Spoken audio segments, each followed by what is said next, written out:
Hello, ladies and gentlemen, and welcome to the Discriminating Gamer. Say, what was the most common attire during World War II? Casual tees. Today, ladies and gentlemen, we're going to go ahead and take a look at 10 more great World War II games.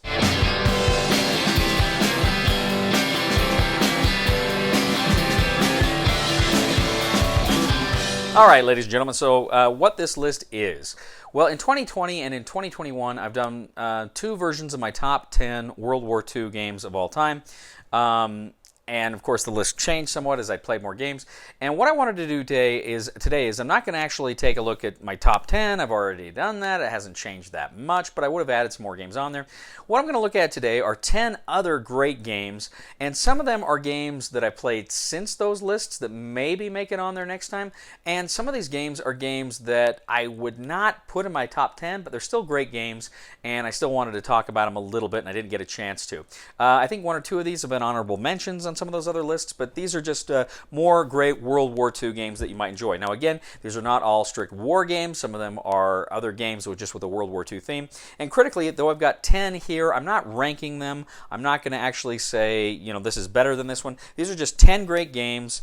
You can go ahead and take them for what you are, but let me go ahead and get started. So to start off, I want to talk about a game in a series, and I haven't played any of the other games in the series, but I did enjoy this one quite a bit. This is Conflict of Heroes Guadalcanal from Academy Games. So of course this takes place during the, you know, iconic 1942 Battle of Guadalcanal there.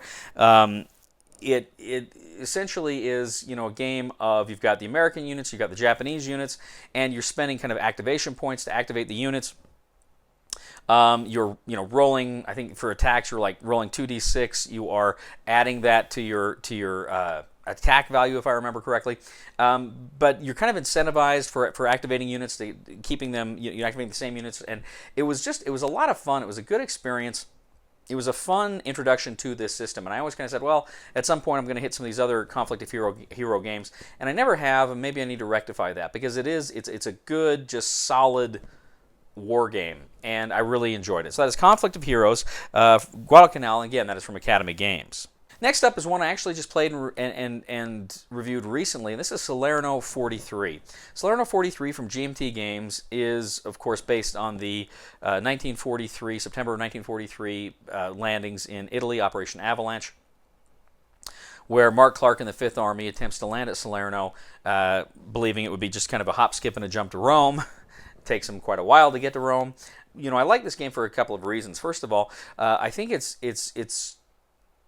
kind of a lighter version of, you know, if you've seen some of the designs of you know, like Normandy 44 and stuff, they're pretty heavy, and this one is kind of like, it's almost like a gateway game into the heavier games because it's not as heavy as those games, so it's a little more accessible, and if you're looking to get into some of the heavier war games, it's a good way to get there. A lot of things I like, you know, you've got the matrix that you're rolling on, and you can kind of boost your attack ability. You can kind of move over a row if you've got tank support, which was cool, and other things. You've got artillery that is coming in that you can exhaust and reuse. So it's a fun kind of just puzzle like that. But one of the reasons why I like this game is I wrote my dissertation partially on the battle. So it was kind of fun to see this kind of play out in a game that is, you know, fairly historically accurate, but there's still maneuver for you to kind of make it your own. It's not scripted, right? So that is Salerno 43. That is from GMT Games. Next up is another title from GMT Games. I mentioned this is an honorable mention before, but this is just came out not too long ago. This is Absolute War. Absolute War is a game on the Eastern Front between Germany and Russia. You don't really have hexes, but you have spaces, I guess. And again, this is another game that's a little bit, I would call, again, a gateway game into kind of heavier war games. This is not a heavy war game, don't misunderstand me, but it's kind of a game that is a stepping stone, I think, to people who want to get there. But again, you've got, you know, the card play, you've got, I think it's the pips on the cards that are kind of adding to your abilities there. It's a very fun system that I really enjoyed, and I like the way the cards kind of worked and were integrated in the system. So check out my review if you want more on that. But it is another fun game. That's Absolute War, again, from GMT Games. The next one I want to talk about is another game that I just reviewed fairly recently. That it's a game I've heard about for a while, and I know there's some people that really liked it, others did not like it so much. it's a little fiddly, and the setup time is very, very long. But once you can get through those hurdles, it's actually a very fun and engaging game. And this is Fleet Commander Nimitz from DVG. Fleet Commander Nimitz is, you take on the role of Chester Nimitz, and essentially it's a solitaire game. You are attempting to move your fleet to capture various objective spaces, which is usually, island groups. And what's cool here is you got an AI with the Japanese, where you roll the die, you roll a couple of die, 10-sided die, and you can kind of see what the Japanese do. Okay, they're going to move ships away from Japan, or toward Australia, or toward here, or they're going to stay and repair. And there's all sorts of things that these ships are doing. But you've also got supply points, so what you can do is normally the Japanese, or rather the Americans, you move your stuff first, and then the Japanese move. But you can actually spend supply on scouts, and scouts can go out, and where you place the scouts, it means you can actually see what the Japanese are starting to do before you go.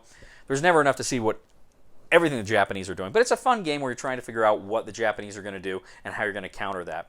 Really fun game. That is Fleet Commander Nimitz. That is from DVG. Next up is another solitaire game.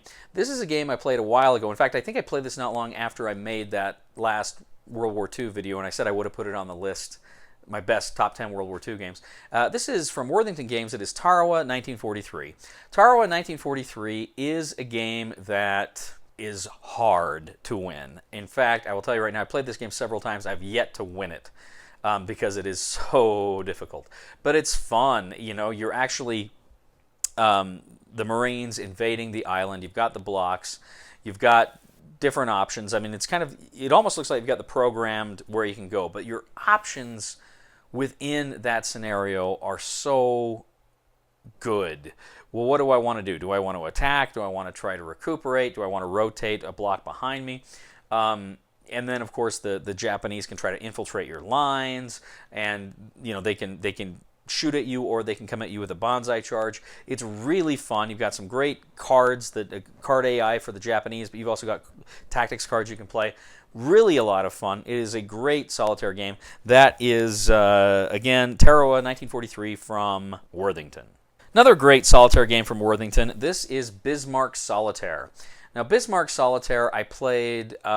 This is again when I think I did a playthrough of this. I did a playthrough of Tarawa too.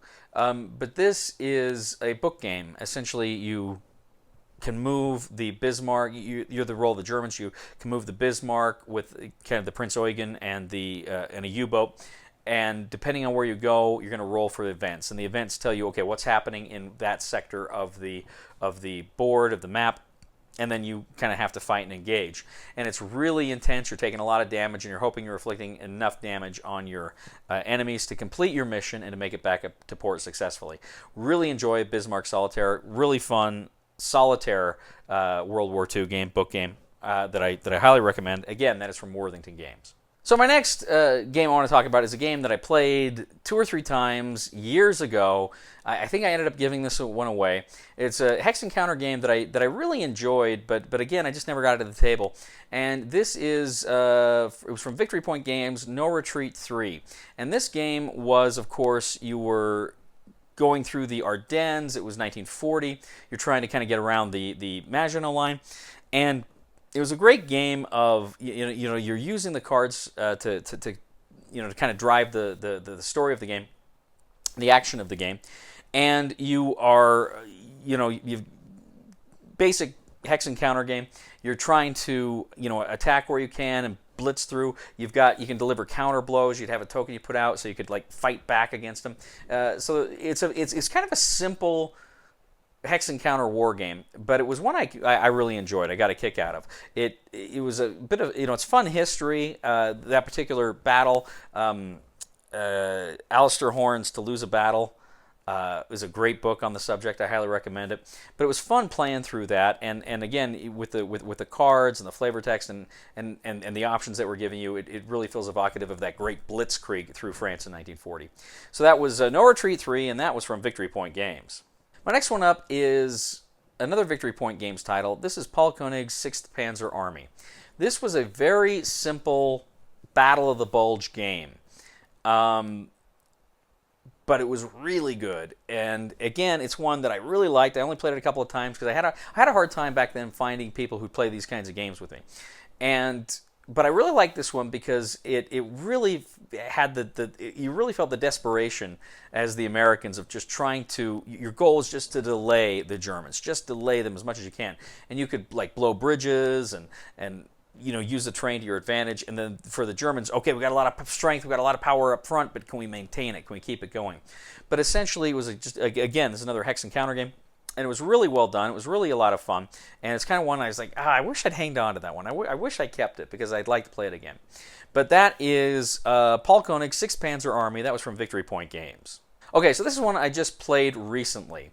And just reviewed recently too. And this is not a war game. This last one I'm going to talk about is from Rebellion Unplugged.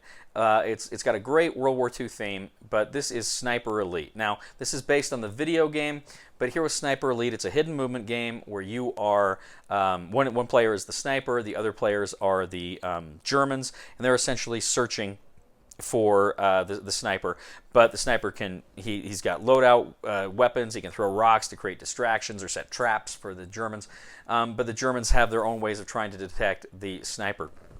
Great hidden movement game, dry erase board that the sniper's riding on to kind of get his movements, but he's also taking shots at the Germans, and he's got a bag, and he's got to draw tokens to kind of abstract the shot, and he's got to draw enough aim tokens between the distance between him and the target in order to take him out. But it's really a fun game, really one I enjoyed quite a bit, and that is Sniper Elite from Rebellion Unplugged. Okay, finally, the last game I want to discuss. This is a block war game.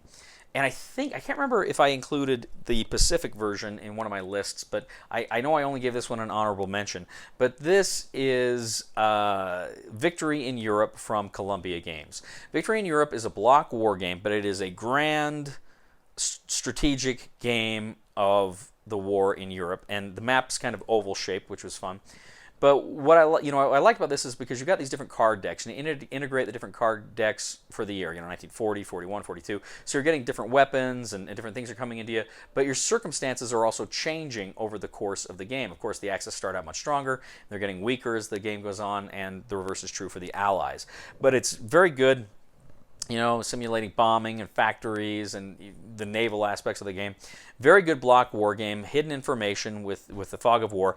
Really enjoyed it. And again, this is another one that I played a few times and I no longer own, which I feel bad about. So anyway, that is Victory in Europe, and that is from Columbia Games.